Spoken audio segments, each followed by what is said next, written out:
curious about the overlap, or the lack of overlap, I suppose, in the principles that we've been promoting. I've been thinking, for example, some of the success of the convention so far of our organization has been all the positive vision element of what we're promoting. And I guess that's where I'd like to go with you. Yesterday we had a very interesting panel on energy, and this is something I've been thinking about a lot, energy and the environment. Scott Tinker in particular has outlined a vision of the future, and it's not a net zero vision, I can tell you that.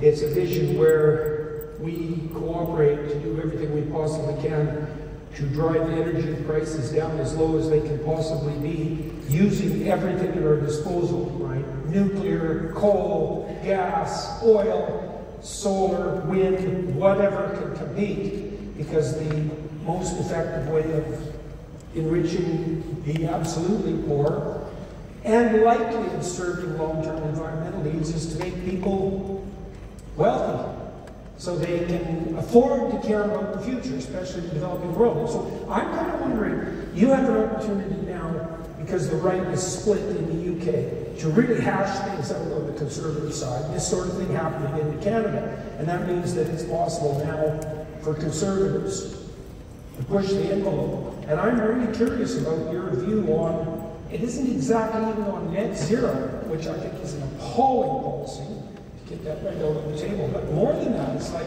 how appalling is it? Good morning, everybody.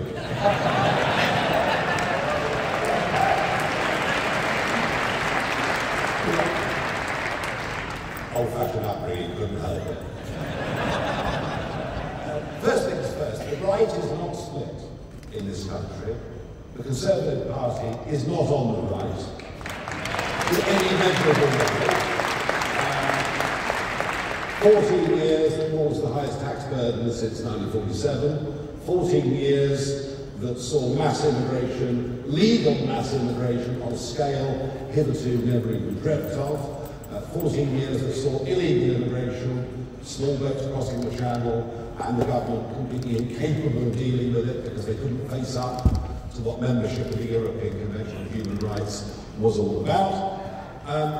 And 14 years that saw net zero enshrined into law by a Conservative government and Boris Johnson, Theresa May, as evangelical about net zero as the current Ed Miliband. We take the view that if we're going to be using gas, if we're going to be using oil in this country in 2050, and even the most zealous net zero types accept we'll be using these commodities for years to come, our view is that we're going to be using them, we may as well produce them ourselves in our own country and genuinely become energy independent. And our platform is to re-industrialise Britain. We've closed down our steel industry.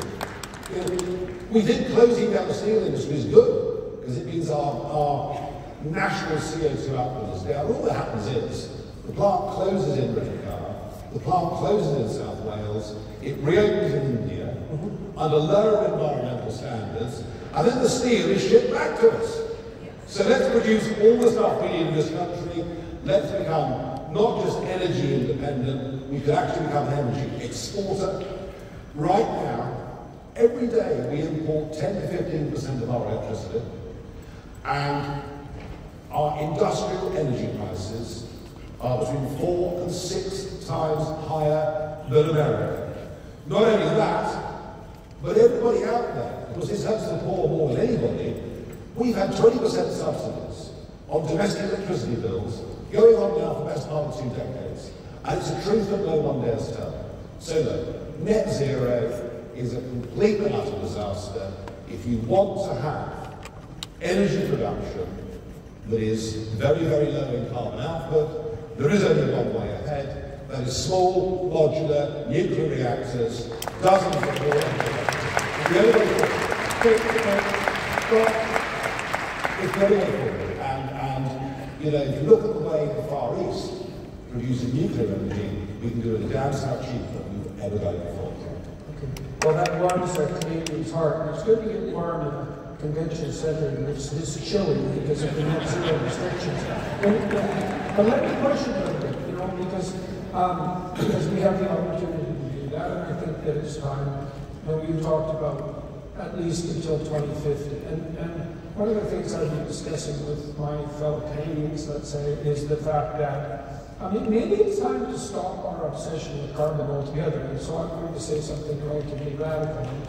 Well, let's just play this out and see what it goes. So, you know, I reviewed a lot of scientific papers. Now, they're not climate papers, but I'm a reasonable hand at separating the wheat from the chaff from the scientific front.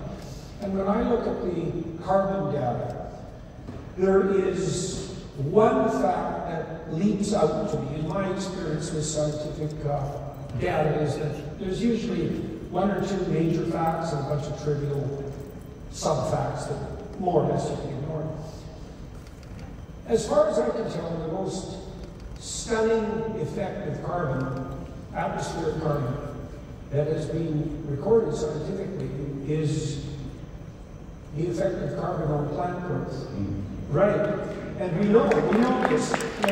In the last 25 years, thereabouts, 20% of the Earth's surface is green. 20% is a lot. It's a lot. It's an area equivalent to twice the size of the continental US, so that gives you a quick picture of scale. And it's also primarily green in semi-arid areas, because when you give plants more carbon dioxide, they're stromatoclosed, and so they can live where it's drier. And so the deserts are shrinking, not growing, which is exactly the opposite of what we were told was going to happen. And crop yields are up, something approximating 10 to 13%. So that's not bad. That's good. And so I'm afraid that even throwing the dog a bone, let's say, and saying, well, we're certainly not going to hit our 2030 targets because they were proposed by buffoons and liars. We're not going to hit our 2050 targets either. I'm dead serious. This is not good. And so I'm curious about how far this needs to be taken. I have because I also think, conceivably, that the environmentalist climate scam was really an offshoot of the Club of Rome Malthusian stupidity that is predicated on the presumption that resources are finite and there's far too many people on the planet, and there's a terrible anti-human motivation lurking underneath all of that that's pessimistic and brutal and genocidal in its fundamental ethos. And I think it's kind of time for people who would like energy to be inexpensive and reliable and there for the poor to just end it. It's like no more carbon apocalypse mongering and terrorizing. And so I guess I'm wondering what you think about that. Yeah. The one thing that drives me absolutely potty is when I hear that carbon dioxide is a pollutant. That's what they tell us. That clearly is absolutely nuts. Now, there are times in our past when CO2 in the atmosphere has been much, much higher than it is today, and that's before people drove 4x4 Chelsea tractors. And I remember having this debate about 20 years ago. There was a man called Sir Patrick Moore. Yes. Very famous scientist, the Sky at Night, great character, very respected man. And I said to him about 20 years ago, I said, Patrick, what do you think about man's impact on the environment through CO2? He said, well, it's impossible to think man doesn't have some sort of impact. He said, well, when it comes to carbon dioxide levels, when it comes to warming and cooling, he said, let me assure you that sunspot activity and underwater volcanic activity will always have a bigger impact on the environment than man himself ever can. And I very much stuck to that view. So I'm not a scientist. I can't tell you whether CO2 is needed to warming or not, but there are so many other massive factors. And Jordan, I was told that all the CO2 that's produced every year in the world, only 3 to 5% of it is produced by mankind. So we do, as you rightly say, need to get this debate into a sense of perspective. And I sometimes think that the carbon dioxide hysteria has actually blinded us to other environmental disasters that are going on, such as the rape of our oceans and many other things. I'm an environmentalist in the old school sense and definition of that term. A bit more common sense, that's what it is. All right, so I'm going to harass you about one other issue too. I think we'll focus on 2 out of our 5 platforms. So the principle that we found ourselves on that actually produced the most internal dissent in our organization was our family policy. Now, I spent a fair bit of time speaking with authorities in Hungary about their family policy. Hungary spends a substantial amount of their GDP on family policy, 7%. They were concerned about a variety of issues, high rate of abortion, high rate of divorce, low rate of female participation in the workforce. That's just kind of a strange addition to that group, but that was still a concern, and extremely low birth rate. And so they made it a priority to address those, and they've had some success reducing abortion, which is still legal in Hungary, substantively, reducing the divorce rate, flattening the decline in the birth rate. They haven't managed to pop it up again. Only Israel has managed that, by the way, and it's not exactly obvious why. And we argued this out amongst the ARC members, and our consensus by the end was that the core of civilization as such, in the Western civilization that we're attempting to reinvigorate, let's say, is, first of all, a circle of tolerance. Okay? So we'll make that the a priori axiom, but then a commitment to long-term, stable, married, monogamous, heterosexual, child-centered marriages. And so now that's a fairly restrictive ideal. Ideals are restrictive. And we're all cognizant of the fact that within our own families, for example, 40% of our siblings, let's say, are likely to be divorced, that there's no shortage of single mothers, that homosexuality and homosexual couples exist, and that there's going to be deviations from the norm. But I'm curious, again, like, in your view,